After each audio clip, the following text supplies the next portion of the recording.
আল্লাহর কাছে বলতেছি, ইয়া নবী আল্লাহ সাল্লাল্লাহু আলাইহি ওয়াসাল্লাম, আমাদের বাংলাদেশের পরিস্থিতি এই, বাংলাদেশের অবস্থা এই, দুইটা দলের মধ্যে দুইজন নেত্রী, এবং কেউ সেকুলার কেউ ডেমোক্রেসি, এর বাহিরে ক্ষমতা আসাও খুব কঠিন এবং জটিল। এখন আমাদের মধ্যে কিছু ইসলামিক দল আছে যারা তো ইসলাম নিয়ে ভাবে, আপনার কথা বলে, আপনার আদর্শের বাণী শুনায় সবাইকে, লেকিন এখনো ক্ষমতায় যাওয়ার উপযুক্ত হয় নাই। কিন্তু যারা সেকুলার আছে তারা তো ক্ষমতায় যাওয়ার উপযুক্ত, এবং যারা আমেরিকান পন্থী আছে ডেমোক্রেসি তারাও ক্ষমতায় যাওয়ার উপযুক্ত, লেকিন দুজনের নেত্রী হলো মহিলা। ইয়া নবী আল্লাহ, এখন আমরা কি করব?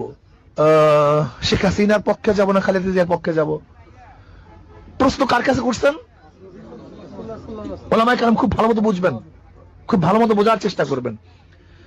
দুইটা দল আছে বড়, যাদের অবস্থায়, আর ছোট চরমরাই হুজুর ওই তো সে হাক ডাক দিয়ে বেড়াইতেছে, সবাইকে বলছে আসো, শুধু নেতা নয় নীতির পরিবর্তন চাই, ইসলামী হুকুমাত কায়েম করতে চাই, জীবন যাবে যাবে, যা হয় হোক, ইসলামের বাহিরে যাওয়ার কোনো সম্ভাবনা নাই, সেই সমস্ত এই সাধু বাণী শুনাইতেছে।